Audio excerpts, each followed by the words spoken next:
From UFOs to psychic powers and government conspiracies, history is riddled with unexplained events. You can turn back now or learn the stuff they don't want you to know. A production of iHeartRadio.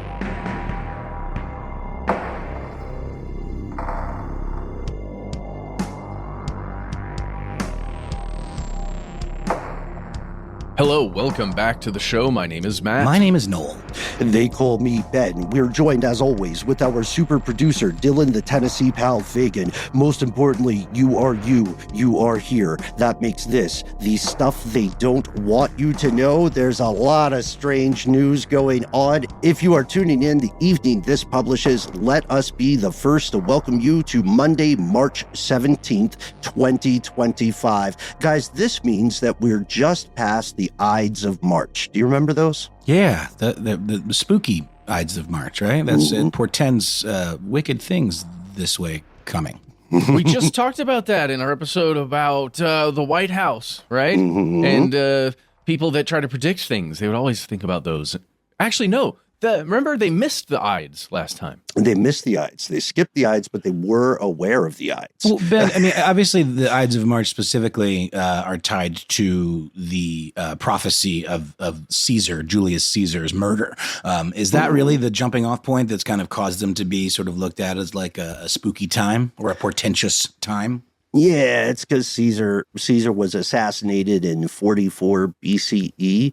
And then later, a guy named William Shakespeare, real up-and-coming writer, had a thing he wrote called Julius Caesar. Heard of it. And that's where there's a line in that where they say, beware the Ides of March. Oh, so that's sort of a little bit some creative license going on there. Mm-hmm. And I think Ides just means it comes from the Latin to divide. So it's a midway point. We're we're a little loose today. We're a little bit punchy, folks. We're so glad that you joined us. We are going to look into some strange and unusual things with you tonight. There's a bribery scandal that leads to black magic. Batteries that can be powered by nuclear waste. Shout out to some of our listeners who sent this. We'll talk about AI. We'll talk about a symbolic bird fight, which we all love, the price of coffee, which is super important, obviously, to us. And before we get into any of our leading stories here, which we haven't yet alluded to, did you guys hear about this dude in Missouri who got charged for trying to have sex with a train seat? Relatable. Real man of the people. Yeah. In public with others on the train? Perhaps it was a first-class cabin. You know, one would hope. Have a little bit of humility, my guy. This is in Missouri. Your mileage may vary linguistically or dialectically at a Metrolink station. Here's what they say. All right, it's February 13th. A woman told investigators that she saw a man exposing himself at the Metrolink station. On the same day, police said the man took a train at the Central West End station and then took out his Australia and proceeded to have relationships of an intimate sort with the upper bar of one of the train seats for about 10 minutes. And there is video of this. Sorry, the upper bar? What are we talking here? Like the headrest? Yeah, the crevasse between the headrest and the upper back support area? It's like, if you've ever been on a train when you're walking, it's like the snap handle at the top of the train in case it's moving while you're walking down the central corridor. Oh, wow. That doesn't seem very pleasant. Yeah, this is a sad story. And the only reason we're bringing it up here in the beginning is because the first question that naturally a lot of us are going to ask, how? Just to ourselves. One, how? I would say more importantly, lest we cast judgment, can we see a picture of the train seat? Oh, my goodness, please. Yeah. All right. Here we go. Right. Let's look at, we'll give you two versions here. And Noel, Matt, I don't think you guys have seen these yet. Is that correct? I have not. Okay. All right. One in cold. So here is a shot of a Metrolink train. Okay. And you see that upper bar on the, sort of like the headrest chassis. Oh, yeah, I wasn't far off. It's like, I guess you said the safety strap. I was picturing a thing sort of mounted to the top of the window, which is where the how came in. Seeing this now, fully understand the Just how. walking. Yeah. This is the why maybe is more important, but my goodness gracious. It's just a plastic opening on either side of the headrest that I guess you could grip onto while walking down the aisle. Yeah, here's another picture, just so we're doing some due diligence. Is this something that you would risk it all for when you see that little grabby thing on the side of the headrest? Would you... This is not a private situation at all, guys. This is a very, very open plan commuter train type situation. The answer is a hard no. It was a very hard no. It was a hard yes for this individual. Yeah. It was, the course of true love never did run smooth. And the hardness or softness of the situation, we cannot comment on directly. All right. When you know, as they say in any proper rom-com, and we look forward to the Netflix adaptation. For now, we're going to pause for a word from our sponsors. Then we're going to return with some breaking news updates on our earlier conversations about space exploration, as well as some budget stuff, some freedom stuff, the right for corporations to totally tell the truth regarding what they put in the things they sell you. Can we just stop picking on corporations, y'all? That's all I'm saying, No. Cool. And we've returned. Last week, we talked quite a bit about space, about the moon, about commerce upon that moon, and how humans are going to be making money hand over fist as they float around on that beautiful thing. If you look out today as we record, at least tonight, you'll see an almost full moon. It's gorgeous out there. It's magic. There's a blood moon on the way as well this week here.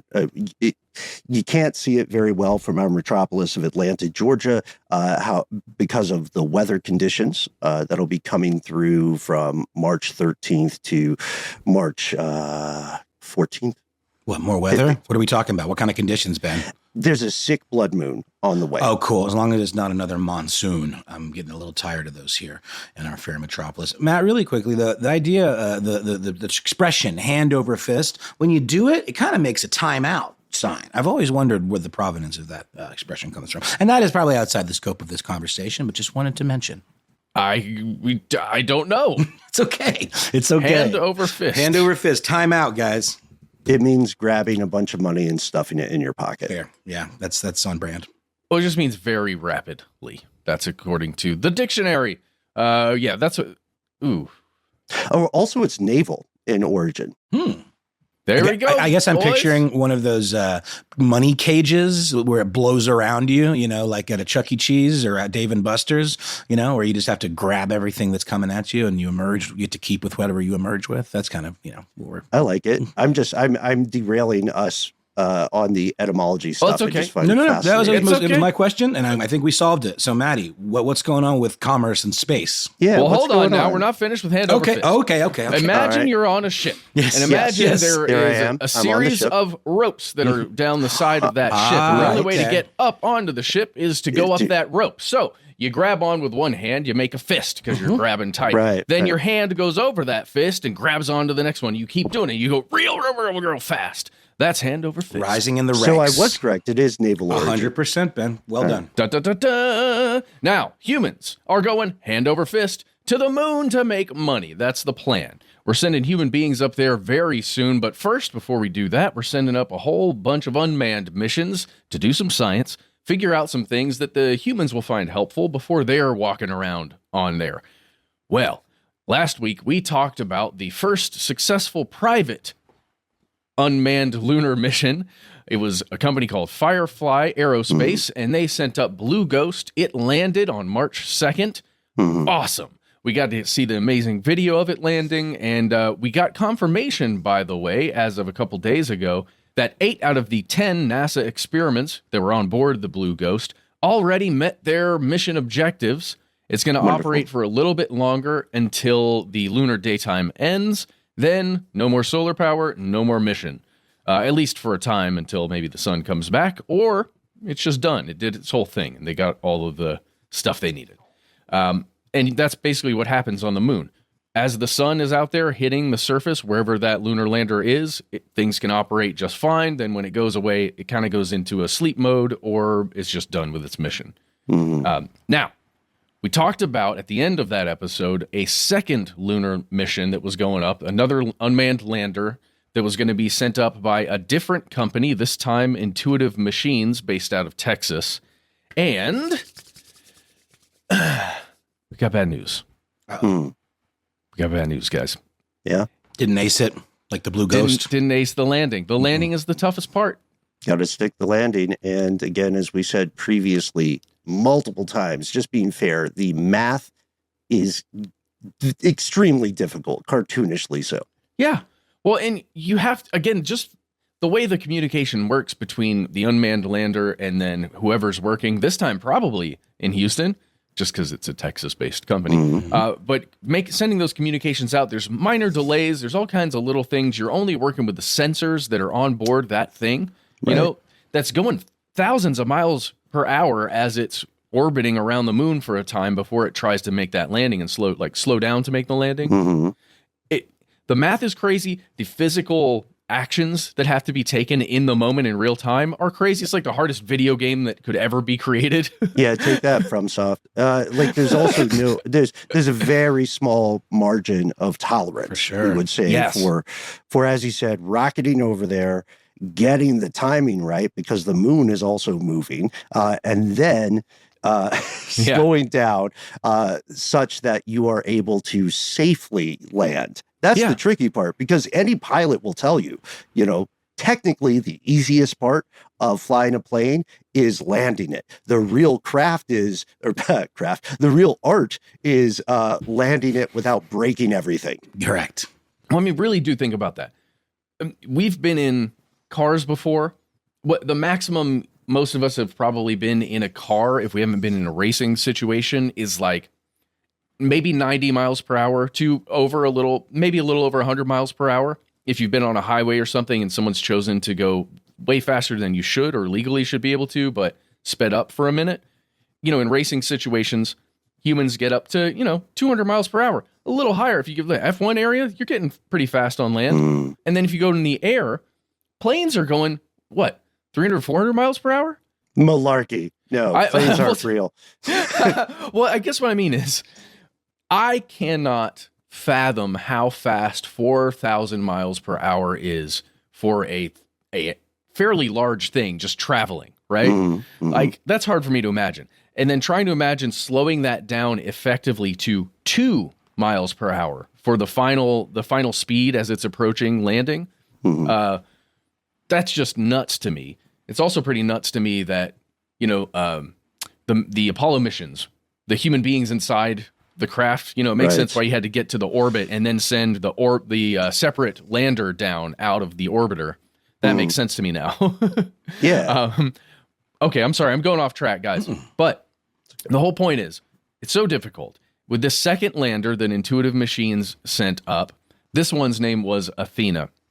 As it's coming down to try and land, it has on board, just like the previous lander Intuitive Machines sent up, a very sophisticated system called the Prime Laser Navigation System. Sounds fancy. This is, very fancy. This is the thing that is supposed also a little fragile, just be honest. Yeah, fragile perhaps. Awesome though. Prime Laser System. Everybody we all agree it's awesome. So as the lander is coming down, this system is supposed to let the lander's systems know where the moon is, how it is positioned, to that moon, so it can know how to fire the rockets it needs to slow it down to that 2 miles per hour. And according to Intuitive Machines, this is the thing that caused problems, just like their first lander. So as it's coming in, it got its trajectory off. It ended up missing its landing mark, like where the math said the lunar lander was going to land, by about 800 feet, 250 meters, and it ended up in a crater. Yeah. And because of the slope of that crater, it's trying to land. It thinks it's on good ground, like steady ground, like flat that's without flat. an incline. Yeah, Exactly. And then this thing just goes gonk, flips right over, which is hilarious. Oh yeah, so basically it's like a space turtle, on its back, just flopped, like nothing that can be done. Picture it, folks. When we say it's hilarious, we're saying that with great affection, but imagine the vast chasms of darkness, the utter weird silence of space, and then out of nowhere, there's a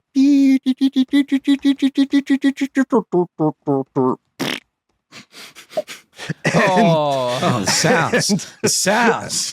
And I love the idea because there's something poetic about it. We built a civilization built this series of extraordinarily complex and impressive to us paper airplanes, right? And then just sailed them across, and we're trying to get them to land. And there's something so inspiring and human about it. And, we agreed in previous conversations that it's easy to sort of dunk on these noble attempts, but it's also crucial to remember that at this level, in this rarefied space, even a failure of this magnitude is tremendously impressive. Oh, for sure. Yeah. Next time, just fail better, Well, that's the whole plan. Intuitive Machine. Well, let me get into the details, but that's a really great point because Intuitive Machines has 2 more planned missions that are already they're under contract with NASA to get up there. But the sad part is you got all these human beings that, made this, all the science happen, all the physical creation of this thing. There's $62 million worth of intelligence, like human intelligence, to get this thing to happen. It gets on there. There's a huge rover that's on board this lander that was supposed to come out and go do a bunch of other science. Intuitive Machines reported that it never made it off the lander, but they were able to control it. It survived, and it could have driven off if it could have physically driven off of the lander. So that's a plus, right? That science works. When to your point, Matt, I mean, it's not considered a full failure. The quote from, I believe, the company, their spokespeople said that the mission has concluded and teams are continuing to assess the data collected throughout the mission. But I guess, even getting there is part of the mission. It's collecting data on the way, right? Well, and it's making sure all of the components that make up that lander can function correctly, right? There's a drill on board, and that drill was supposed to go into the surface of the moon and do some testing. That drill was able to be activated and turned while still attached to the lander that's on its side. That means, hey, the drill is going to function if we can get this thing upright. That's great. Yep. And this is the other thing. This is very interesting. And I just wonder what you guys think about it. So on board are all of the things that are publicly known, the scientific missions, all of these different pieces of hardware that are going to go and do different things. But there's also stuff on there that are just the other science missions that NASA has paid for as a part of this lunar mission. And Intuitive Machines said, quote, several other mission objectives were accelerated. Yes. That's interesting to me, right? So even though the lander is on its side, even though all of these major things, like there was another hopper. Do you remember we talked about that? Well, maybe we didn't talk about it. There was a hopper that was going to hop its way from the lander a couple of different times using that lessened gravity that the moon has and get to the bottom of another crater and then test that crater for water. Matt, is the name just clever or does the thing really hop? I'm trying to picture the tech it actually here. hops. Okay, that's pretty neat. Imagine a little system that pushes really hard, like on the ground, or like almost like a mini rocket or something. It just goes. Psh. I don't know exactly how it works. I haven't seen the schematics, but it just does one big jump using that lessened gravity, lands, does it a couple more times, and then it's in a crater. What I like to think of, and this is just going to put it at a very basic level, what I like to think of is imagine you walk a long way and you've got a backpack and you got all kinds of cool stuff in your backpack like you're hiking. Now imagine one of those things is sort of a giant cricket or a grasshopper and it's your little buddy. It's your little Jiminy Cricket and it jumps out. And then it comes back, and then it tells you, hey, there might be some water over there. And always let your conscience be your guide. Or in this case, it might say, hey, man, pick yourself up. There you go. Kind of reminds me of the type of tech that's used in the video game No Man's Sky, where you have a sort of rocket pack on your back that is really just a quick boost so you can hop with more trajectory, as you make your way across the planet to collect all your, resources and stuff. Dude, it's a fun game. It got better. It was like sort of a letdown when it came out, but over the years it's improved significantly. If you're into open world space exploration, resource extraction kind of games, it's for you. Amazing. Let's all look that up. Guys, we have to jump away from the moon really quickly. Run out of time for this segment, but we have to talk about one thing. There's this guy. His name's RFK Jr. You may know him. Robert F. Kennedy Jr. From earlier. Yeah. From earlier. He is currently the U.S. Secretary of Health and Human Services. People have feels about Mr. Kennedy in a couple different ways, usually two. Really like the guy, really don't like the guy. But there is that space between. The space between, that is the thing that sees him as a very complicated, not great human that sometimes does cool things. And I've heard that from many people. I think I might share that a little bit, at least somewhat, because Mr. Kennedy came forward and basically has stated something in the open. Because of his position, the U.S. government has now stated something that we have said on this show many a time, that many people we are into, that we read their books and their articles, they are into, and we'll say it out loud, but they're journalists or, they're working in a specific field and they're not a part of the U.S. government. So it just hits a little different. He came forward and had this quote in a statement that was made on March 10th of this year. Robert F. Kennedy said, quote, "For far too long, ingredient manufacturers and sponsors have exploited a loophole that has allowed new ingredients and chemicals, often with unknown safety data, to be introduced into the U.S. food supply without notification to the FDA or the public." That statement alone by the government, just saying, hey, these companies are putting stuff in the food that we don't even have oversight on or full knowledge about. The people who are going to eat those food products don't know what they are. And it goes on in this statement that was put out on March 10th to say, we need to do something about this. Specifically, it's the self-affirming policy, right? Yes. It's that whole thing where a company, a corporation can come up with a new chemical ingredient. Let's just throw one out in the air like aspartame. And they can decide, hey, we're going to put this substance in a bunch of different food. Here is all the data or some of the data that we have done that shows this thing is perfectly fine for everybody. All you need to know, FDA, is that we did that. And public will just state to you, it's fine, it's good to go, we did some testing. But essentially what's happening here is there's public discourse that that's not okay. We need to change that, and there needs to be more transparency about food additives and ingredients and things like that. It hit pretty hard to me, guys, because we had just talked last year about specific additives in foods, like crackers and candies and all kinds of soft drinks and things that could be sold here in the U.S. versus the UK. They're totally, if you're going to sell yeah. You have to use completely different ingredients that don't include the ones that Robert F. Kennedy Jr. there would be talking about. Right. Yeah. And this is the thing that can be tricky to understand, especially in the divisive narratives of mass media. People can be wrong about some stuff and then totally on the money about other stuff. It reminds me of that. It was either the Hard Times or the Onion that had some headline where they said, "Devastating blow. The person you hate the most just made an excellent point." And I was going to say, this does seem relatively reasonable and positive. Yes. Okay, cool. This is overall something that Upton Sinclair would applaud, right? The author of The Jungle, right? And that piece of journalism played a huge role in the consumer protections that exist in the United States today. So, look, we're not saying that you have to agree with everything RFK Jr. says. We are saying that if someone is legally selling you something, you should, as a consumer, have a right to understand what you're buying. I think that's very reasonable. We are far past the Greco-Roman days of caveat emptor or buying a pig in a poke. Just two idioms we're gonna whip out there. We just whipped out the pig in the poke. Out the poke. The badger's out of the bag. Funny, Ben. There's a British sketch show that I really love called The League of Gentlemen, which you guys may have seen. And there's a recurring character on it that always says, "Okie dokie, pig in a pokey." And I never understood what that meant until you just said it. just now in an American accent. But it means, what does the expression mean? Does it mean like a pig in jail? But buying a pig in a poke means that you don't know what you're really buying. A similar reference would be, so a poke is just a sack. Got it. So the idea is you're buying something concealed, and the person selling it to you is telling you, yeah, this sight unseen, basically. Pig. Yeah, 100%. And no refunds. When I heard pokey, I thought it maybe meant something to do with the jail. But no, that's very helpful, Ben. Thank you for demystifying that. It reminds me a bit of the character Francis Underwood.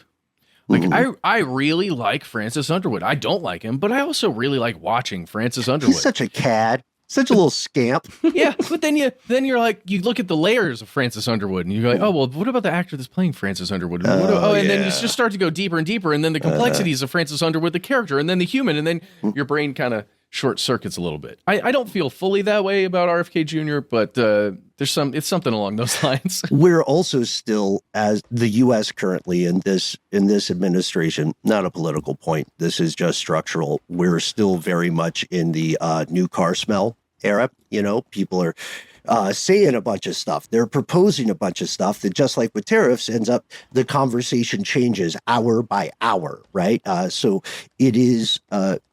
There is a non-zero chance that a lot of stuff RFK is saying in this new position will ultimately not come to pass or not translate to policy. And the question is, the art now becomes figuring out how much of this is perhaps purposeful noise, how much of this is genuine concrete policy. I'm trying to be hopeful that at least saying it out loud like this will at some point make it become a thing, right? You're going to manifest it. Well, in some way, because I think when you speak the truth out loud like that, it has a better chance of being addressed, at least. And just because of the source of where it's coming from.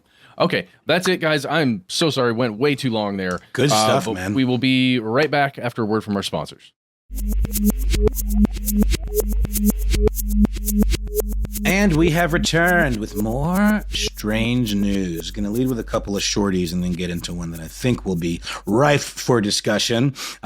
First, I would like to talk about a kind of symbolic news event, I suppose, in the wake of all of this kerfuffle with the U.S. and Canada, this impending trade war, a lot of this back and forth with you tariff us, we'll tariff you, all the electricity stuff, and now how Trump is, pushing back against that, saying, how could you, how dare you, Canada, try to hurt the common people, by depriving them of their electricity. I don't know, it seems a little disingenuous when you think about it, but today we're going to talk about a photograph that really captures this dynamic kind of almost too perfectly. Headline says it all from the Guardian. Canada goose fights off bald eagle in rare symbolism-laden battle on ice. It's pretty incredible. A photographer from Ontario by the name of Mervyn Sequeira was out with his family hanging out on a frozen lake and spotted a bald eagle making its way with murderous intent towards a Canada goose. The photographer thought that he was about to capture an absolute bloodbath, a massacre of epic proportions. But instead, he saw something very different that really speaks to kind of the ingenuity and stick-to-itiveness and wiliness of the Canadian spirit. Symbolically, of course. For the next 20 minutes, he captured this battle that did transpire with his camera and watched as something unexpected unfolded. This is what he had to say to The Guardian. I've seen bald eagles take a lot of things, from ducks to muskrats, but this is the first time I've seen a bald eagle go in for something as big as a goose. The eagle attempted to sink its razor-sharp talons into the goose, the beloved Canada goose.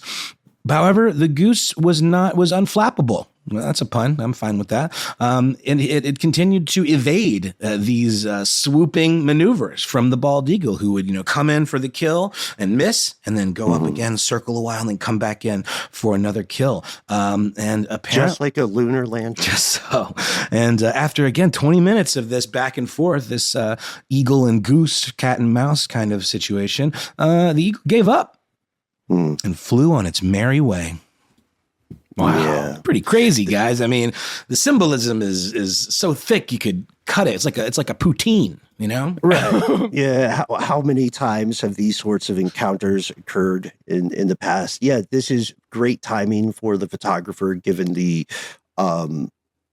current tensions between the U.S. and Canada. I would also note there is more than mere symbolism at play here, because the eagle hunting the goose, this is a question for experts in the crowd. The eagle hunting the goose, is this a normal thing for an eagle to do, or is it driven by a lack of other prey avenues? Or perhaps politics, you know? maybe the eagle was trying to make a statement, and the goose prevented it from doing that.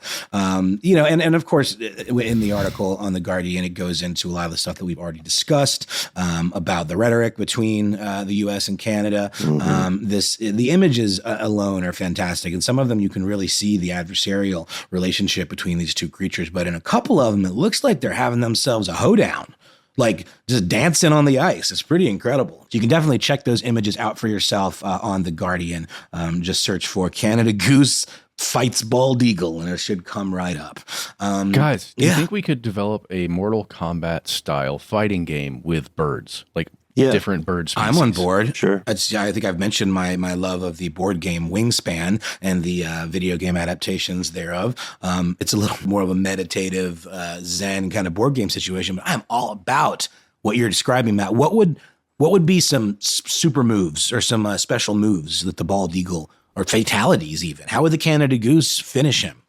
We don't want to give away too much right now. We're in the R&D stages of this thing. I think this thing has wings, and we're gonna work on it in the background. I got an idea. The Canada Goose lays flies above, circles around, lays a giant egg that then just pounds his opponent into the ice or into the terrain. It also has crazy movement speed. That's good as a migratory bird. Obviously the multi-attack with the talons for the bald eagle. That's good. Perhaps a disemboweling, with something where it vanishes into the air and then drops down in a sort of a teleportation move. Yeah, this is crazy you say this. I actually have with some friends, including a guy we'll call Coach, a cartoonishly robust ranking system of bird fights and their abilities.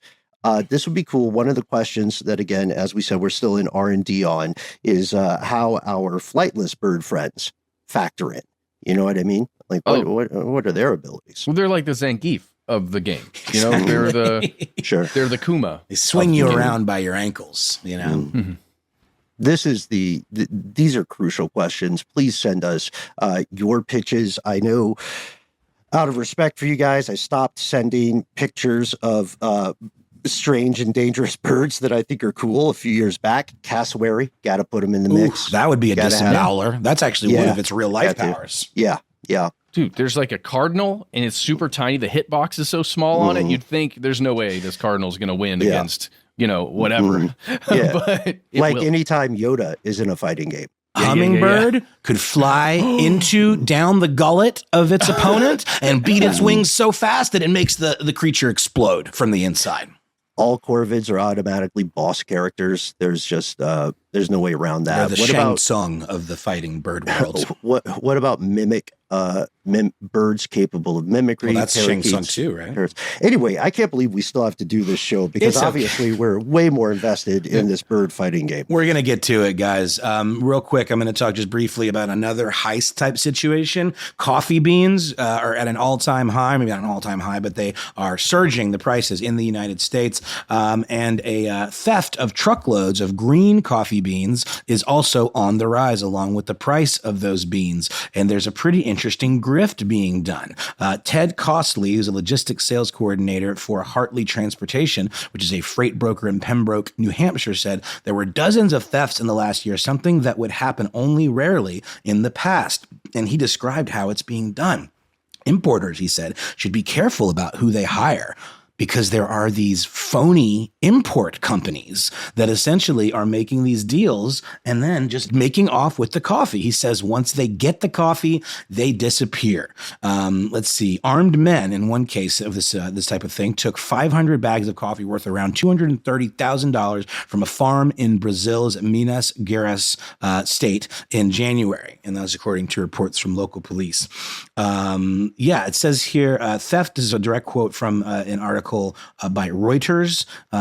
Theft of coffee has been reported in producing countries such as Brazil and Vietnam, usually in farms where the beans are temporarily stored after the harvest. These sites are more vulnerable because they are isolated. Costley said that these fake companies that I was describing are in the market trying to get small contracts from importers by offering better prices or immediately available trucks. Pretty wild. It's a pretty interesting scam. Another quote from the piece here to wrap this one up, and then we move on with one more super interesting story for my segment. Some market participants believe the gangs then who are running these fake operations then try to sell the beans to smaller roasters, which are feeling the pain from these skyrocketing prices. Jeez. So importers are actually starting to put tracking devices inside the coffee bags in an effort to protect their shipments. This kind of thing you might see in Gus Fring's meth operation, in Breaking Bad. Well, yeah. It's just it's scary to me because let's say you got a tracker in one of those bags and there was a large group of armed men that took those coffee bags. Who do you send in to recover the coffee besides, a pretty elite team that's either local police or maybe even government? I'll tell you. RFK Jr. Yep. On a private moon lander that we just repurposed so that he can drop in and then exfiltrate easily. And he's got talons. I was about to say with an irate Canadian goose in tow. With the grasshopper drone that pops out. Yeah. Backpack mounted drones, by the way, are on the very much in play. Please check out our upcoming episode on the 2025 Super Soldier Update. Oh, I just noticed. That's a Voice of America article. It is. Correct. Mm-hmm. Yeah, it's from Reuters, but it was posted on Voice of America. It's credited to Reuters. But I don't know them very well. Matt, is that a source that you've been enjoying? I love the Voice of America, as should you, as should everyone. All right.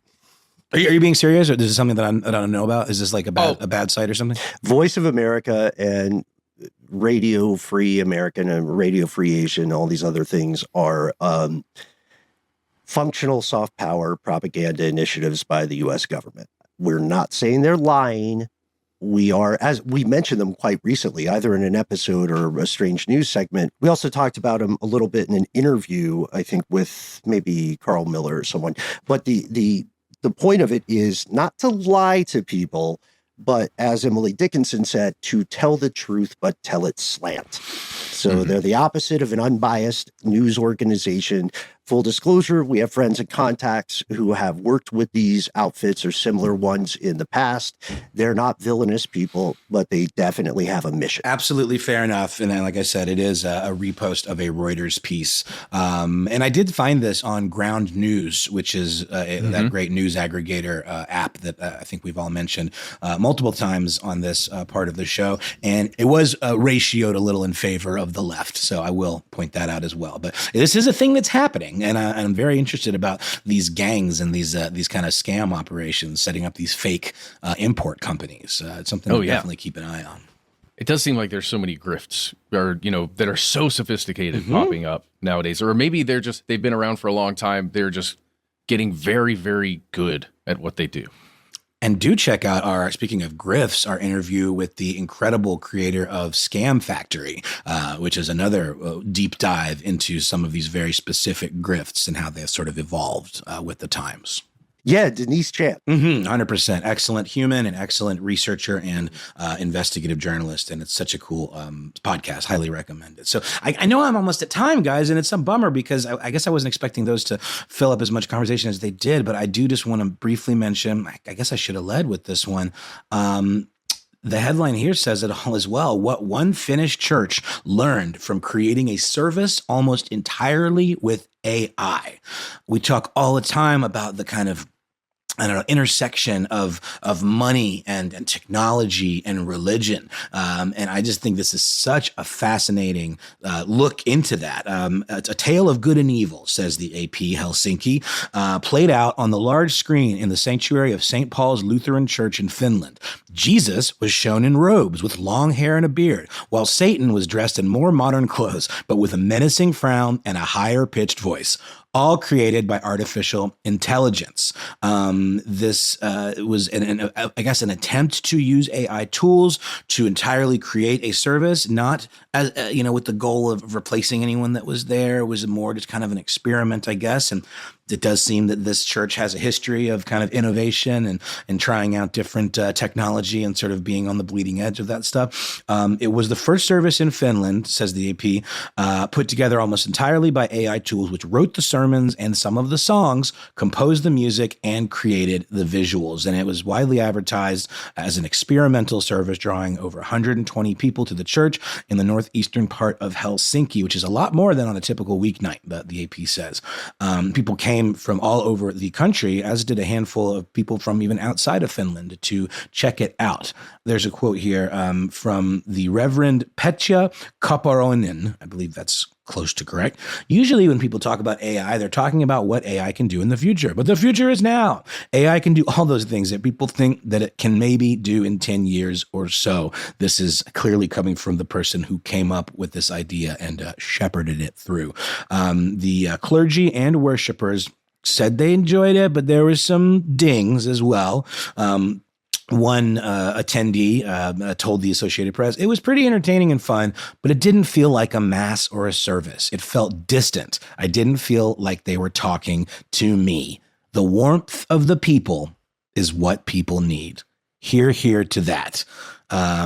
I think we're all fascinated by the use of AI, maybe also equally trepidatious about the overstep in using AI and what it means for even industries like podcasting, what it means for certain types of jobs. We're very much in the Wild West kind of this technology, and plenty of folks and corporations that are, I would maybe say, a little overzealous about trotting this technology out.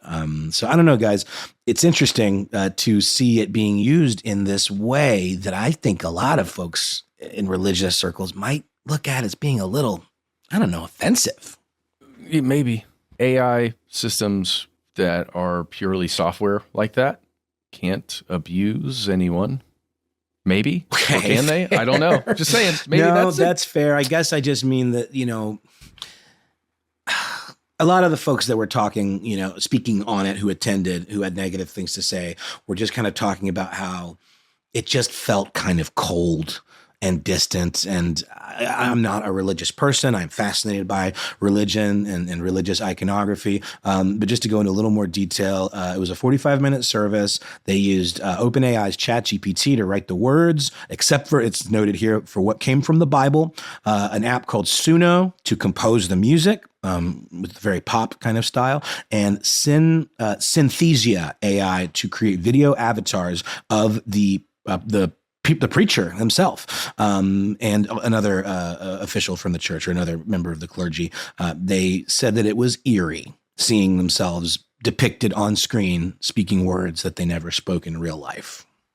So I don't know, guys. This weirds me out a little bit. I think it's interesting to see this intersection. And I predict, as I think we've all maybe mentioned, AI has the potential for kind of cult-like possibilities. And, the idea of like techno-cults and people like looking at AI as some sort of deity to be worshipped or treated in that fashion. I just wonder if we're going to start seeing stuff more like this in niche, kind of more cult-like organizations. I don't know, guys. Any wrap-up thoughts? I know we went a little long on this segment, but just about this use of AI in something that has typically been such a human part of daily life for many folks. Yeah, predicted, get in front of the emails on this one, folks. Fellow conspiracy realists, you may also have clocked this was predicted in multiple sci-fi explorations. I'm thinking in particular of TH-1138, 1971 science fiction film with George Lucas. In that film, there's not a spoiler for the story, which is awesome. In that film, there is a AI version of Jesus Christ or a messianic savior figure that people have to go talk to. That has been on my list for so long, Ben, and you're moving it right up to the top. I'm looking forward to checking that one out. Maddie, I know we all have our various intersections with organized religion, but you've been pretty open on the podcast talking about, your upbringing, in the church and how that was a real big part of your life. Is there anything about this that feels off to you, or what are your thoughts on it? I do see your point about, and I know you're sort of joking, but how, AI potentially just not going to hurt people directly, as there have been many proven allegations against, clergy members, especially in the Catholic Church. I see exactly why people don't want it and why they weren't very happy about it. I see exactly why you wouldn't want to do this on a wide scale and why all the AI generative stuff is creeping me the heck out right now, at least. I don't think it's a thing that's going to happen. Churches exist through donation, right? And if you don't have human beings that are there running the thing, what does that donation go to? Well, maybe it goes to doing good things and you don't have to support all the human beings that are running the church. That could be good. I don't know. Complicated, I would say. It is indeed. Well, y'all, let's take another quick word from our sponsors, and then we'll be back with the final segment of today's Strange News episode.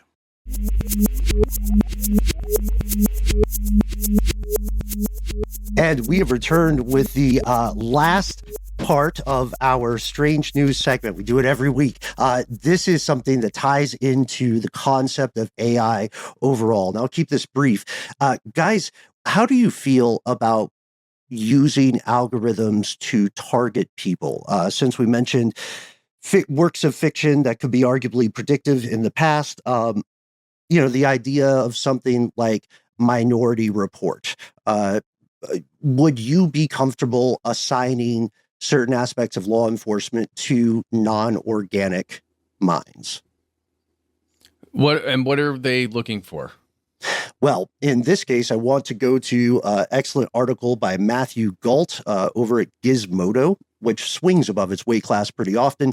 The U.S. State Department has gone public with their plan to use AI to search for pro-Hamas students, people protesting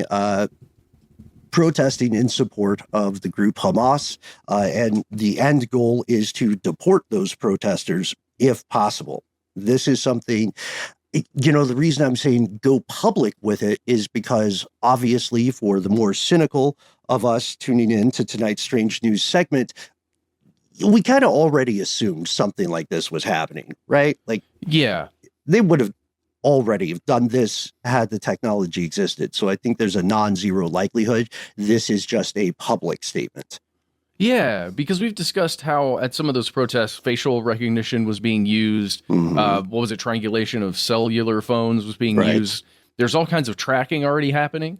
Mm-hmm. Isn't there something in the news about a specific student, like a Palestinian activist, that was there was an attempt to deport him recently? Yeah, Mahmoud Khalil is the first activist to be, quote, disappeared by the current administration. You can read an article about this on The Nation by the journalist Laura Jadeed, Jeeed. This happened very recently. This guy was a Columbia University graduate. He had just got out of Columbia University, and on March 8th, they were found by two plainclothes operatives who said his visa had been revoked and they were there to deport him. His wife, who was with him at the time, an American citizen, 8 months pregnant, she was told that if she didn't shut up, comply, and go into their apartment, the men would arrest her too. Khalil reasonably asked for a warrant. One of them, get this, one of the agents pulled up their phone and showed a photograph on their phone of what purported to be a warrant. And side note, it's not how warrants work. Jeez, man. Yeah, so this occurred. And while this is occurring, we're also seeing a plan to deploy AI as through a program called Catch and Revoke, courtesy of our friends at the State Department.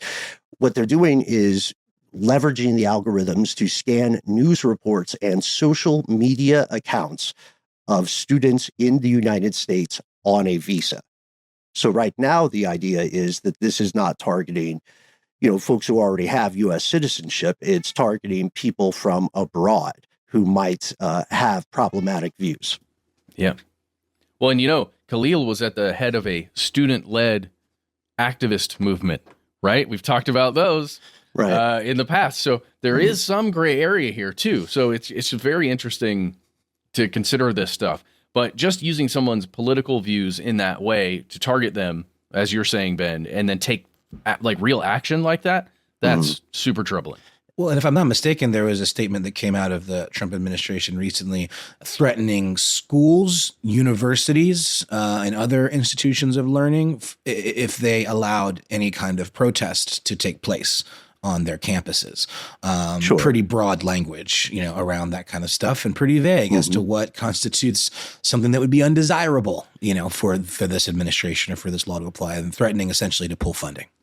Which also, to be fair, occurred or something like this during previous administrations.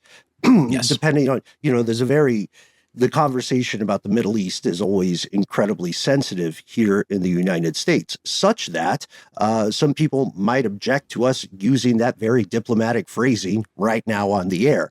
The idea, the goal is to use this system, whatever is the engine of the catch and revoke car. It's to use this system to travel back to about October 7th, 2023, and from there parse all available social media accounts correlated with footage and reports of protest for about the public statement is about 100,000 people who are in America's student exchange visitor system. And the goal here is to punish anti-Israel or pro-Hamas protesters who demonstrated on college campuses. The State Department, speaking with Axios, officially, by the way, said, quote, "We found literally zero visa revocations during the Biden administration, which suggests a blind eye attitude toward law enforcement." Whoa. What does that mean? Well, it means that it means that they want to escalate what they see as natural response or consequences for people protesting, which is weird because protesting is historically a incredibly American thing. It's inseparable from the history of the United States. In Khalil's case, it's just weird, guys. They attempted to revoke his student visa, as we were talking about, but he didn't have a student visa. He had a green card. Right. And then they just told him in the moment, "Oh, we're revoking that too." Which, okay. It's like playing games with kids where they try to shoot at each other with invisible guns. And the other kid is always saying, "You missed me though." "Nah, I got you though." But the difference here, beyond childhood games, is that this has very real consequences to people that, you may not disagree with them politically, but disagreeing with someone doesn't automatically make them a terrorist. You know what I mean? Like, for instance, Matt and I are very dear friends, and he eats Raisin Bran. Oh, so good. How many scoops? Is it again? And raisin toast. Oh, I had a whole conversation last time I was at Waffle House about how good the raisin toast was. And everybody disagreed with me, including the staff. You like a cinnamon raisin bagel as well? We've got several Waffle House episodes coming up on these shows and other related shows. Another scarier version of this, I propose. Now, I want to get everybody's thoughts here. Those of us playing along at home, you guys in Tennessee Pal as well. What's the threshold for deploying AI in this kind of regard? Again, logically, we've talked about it in previous episodes or on Strange News or Listener Mail. Logically, people will use any tech advantage or edge they can get. Did you hear that the Pentagon has just inked a deal to deploy AI agents for military use? See, that's what I'm talking about with all that jump in the gun. Jump in the gun, y'all. Yeah.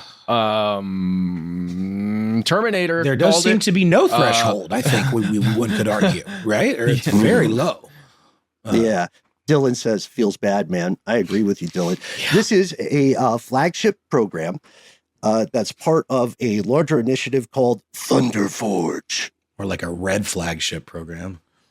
We're gonna have guys. We're gonna have to take out the sun. That's all we got to do. It. We got to take out the First, sun. you move up the chain, okay? With any operation on this scale, you move up the chain. You get the small ones first. So let's interrogate the moon, right? And get some actionable data on the big guy, and then we move. To quote Beavis and Butthead, the sun sucks. It needs to be taken down. I hate that guy. And we appreciate that human life on Earth, or the majority of life on Earth, is due to the sun. If only it weren't so. Just, appreciate your earlier work, dude. Take it back a notch. Seriously. You know what I mean? So anyway, this anti-heavenly jokes aside, the Pentagon has signed a deal with a private private AI company called Scale AI. And this flagship program is in direct contravention to a lot of self-imposed rules that places like Google or Microsoft or OpenAI already put on their initial research into these non-human intellectual pursuits. Last month, a senior official at the Pentagon told an outfit called Defense One that Uncle Sam is moving away from the research into autonomous robots with fatal capabilities, and instead they're investing in AI-powered weaponry. So they're kind of moving another middleman out of the way. So that's just more like we're going to invest in the software systems that can be adapted to weaponry we already have, more or less, right? Ooh, you ready for like some targeting fun? Yeah, I just wonder, like, I mean, it seems like maybe, we know that research and development of software is certainly a lot more affordable than research and development of hardware. That's a good point. Noel.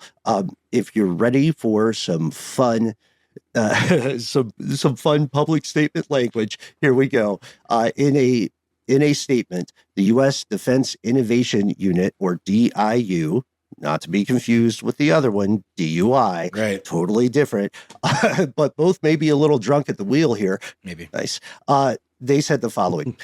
Thunder Forge marks a decisive shift toward AI-powered, data-driven warfare, ensuring U.S. forces can anticipate and respond to threats with speed and precision. This system will allow planners to more rapidly synthesize vast amounts of information, generate multiple courses of action, and conduct AI-powered war gaming to anticipate and respond to evolving threats.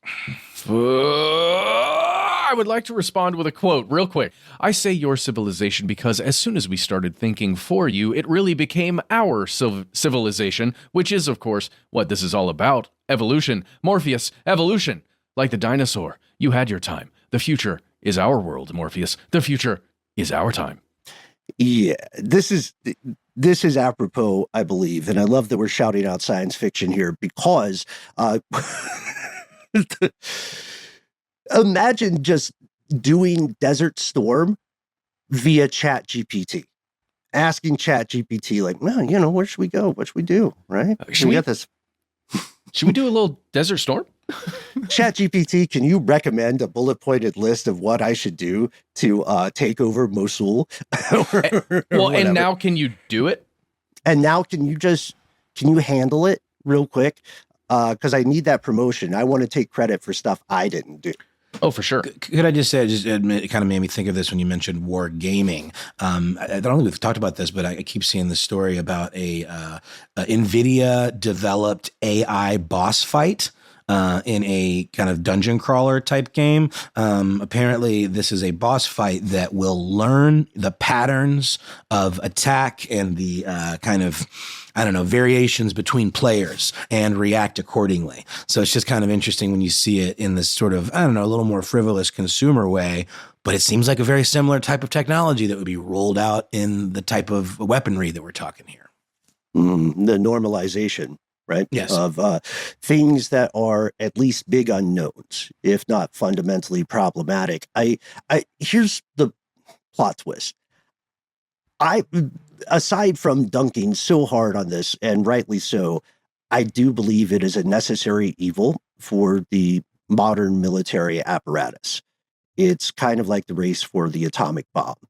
We can all admit that it will lead to disaster, but if you're in a room with 5 people, no matter who those 5 people are, and there's one gun, wouldn't you prefer you be the one holding the gun? I think so.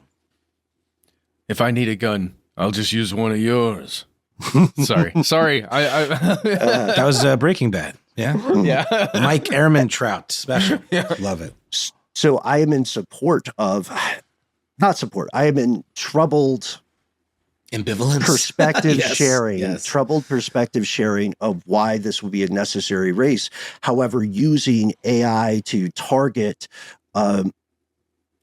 people for exercising freedom of speech and conflating that with acts of terrorism, that's pretty rough. It's kind of like, does committing vandalism at a Tesla dealership, does it make you the new bin Laden?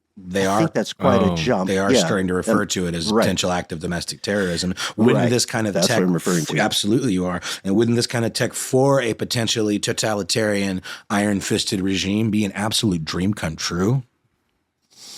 Well, that's the thing. You know what I mean? And maybe we do an episode on that in the future.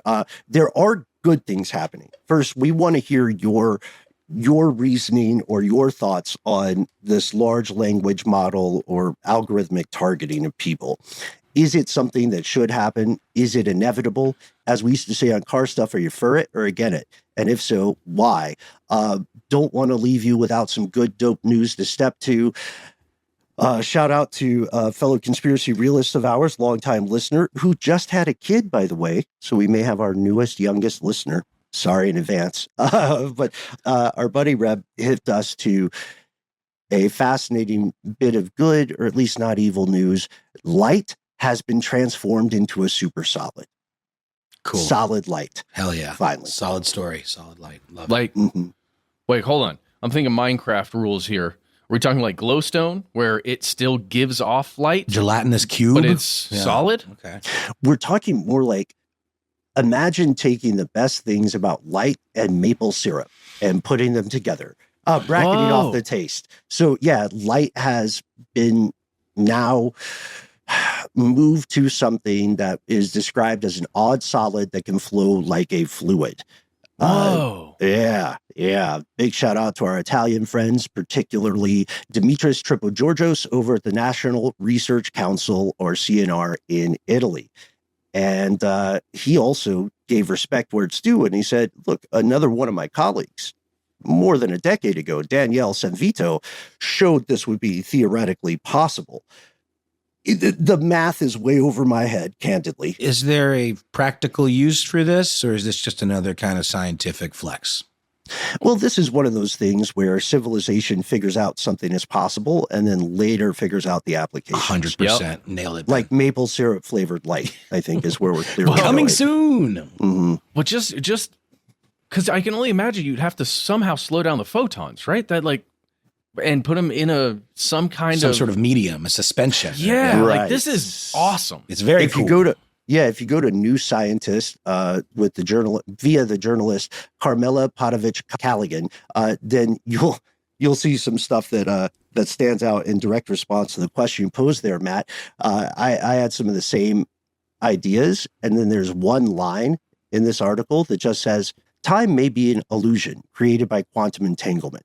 So are we really slowing down the photons, or are we just adjusting how they exist in observable reality? It's so they get in the weeds. They took a laser. Lasers are amazing. They shot the laser onto a small piece of a semiconductor that had a pattern of narrow ridges carved into it. And then they said the following. This is a quote: complex interactions between the light and the material, which is aluminum gallium arsenide, they formed a type of hybrid particle called a polariton. Polariton. I think that's a cool word to just throw out. You're being such a polariton right now. Yeah. Just offend someone on Facebook. Totally. I'm sorry. I'm getting so many just thoughts about this with time. Think about it in time, man, because to our experience of time, light travels so quickly right? But then I'm just trying to imagine from light's perspective, what does our existence look like? It's sort of like how slow? It's sort of the way the Flash, whenever he's depicted in movies, like he's moving really normal speed, but everything around is moving incredibly slow. Yeah. Well, but then as Ben, as you're saying, like we're just getting, or somehow our consciousness has just adapted to whatever this is, this speed, right? But really, I don't know. It's all relative anyway, but it's just kind of, it's making me have all kinds of weird thoughts. Same. This has haunted me. This is why I have to stop texting you guys at weird hours. Never. Because otherwise it would just be stuff like this. We need a physicist on this stat. Okay. Fellow conspiracy realists, we're putting out the call. Write to us. Tell us what's going on. Explain quantum mechanics. I've got to send you guys one of my favorite speeches I saw from a storied professor of quantum mechanics. It was so good. The way he starts out is he says, all right, for the next 7 days, we're going to discuss quantum mechanics. I don't know anything about, I know very little about it. And at the end of this week, you will also not know what we're talking about and also not understand it. And I thought that was amazing. That's how a good professor should be. I saw that too. You can now, we can collectively spread our misunderstanding and not understanding of this thing. Yes. Yeah. And there's something humble and godlike to that. But with that, folks, there's so much other stuff to get to. I didn't even get to talk about the Lilavati Hospital, bribery and black magic. Please do check that story out. Batteries can now be powered by nuclear waste. That's also in play. That part is true. You can go to Science Alert and check out an article on March 10th by David Neild, which says there is a possible way to power batteries for microelectronics, specifically using the gamma radiation emitted by nuclear waste. So for the optimist in the crowd, yay, that's awesome. We found a way to use nuclear waste. For the more cynical in the crowd, wow, does this mean that eventually we'll purposely make more nuclear waste?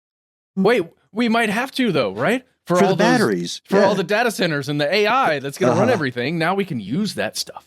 Yeah. So, what a Faustian bargain. What a Pyrrhic victory we're facing. Right now, about 10% of the world's overall energy demands are met by nuclear power. It is an alternative to fossil fuel. It is, when things go well, amazing. No notes. When things go wrong, they go horrifically wrong, such that entire swaths of land may be inimical to human existence. So there's a lot at stake here. And to figure it out, we need you all, fellow conspiracy realists, physicists, nuclear, quantum, or otherwise. Please do contact us. I'm keeping this part of our weekly segment short, but we will be returning in the future with one of our most exciting programs, Listener Mail, our weekly Listener Mail segment where we get to hear from you.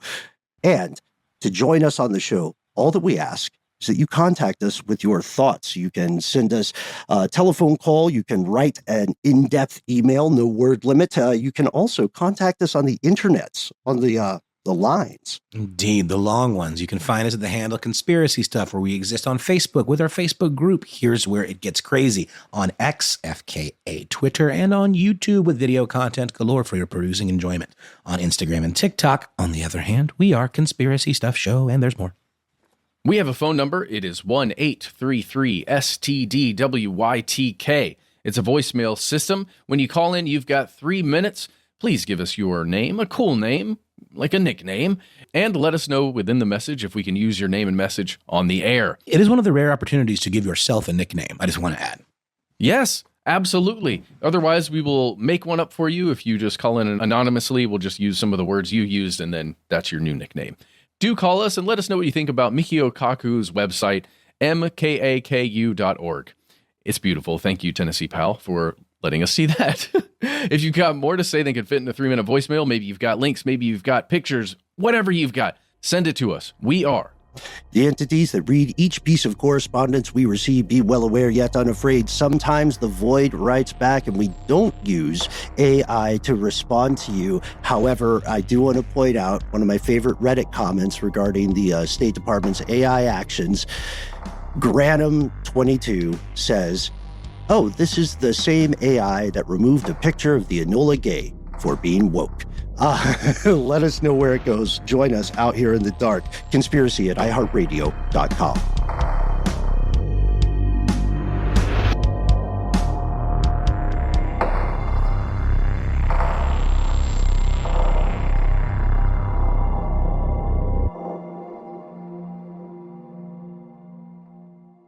Stuff They Don't Want You to Know is a production of iHeartRadio. For more podcasts from iHeartRadio, visit the iHeartRadio app, Apple Podcasts, or wherever you listen to your favorite shows.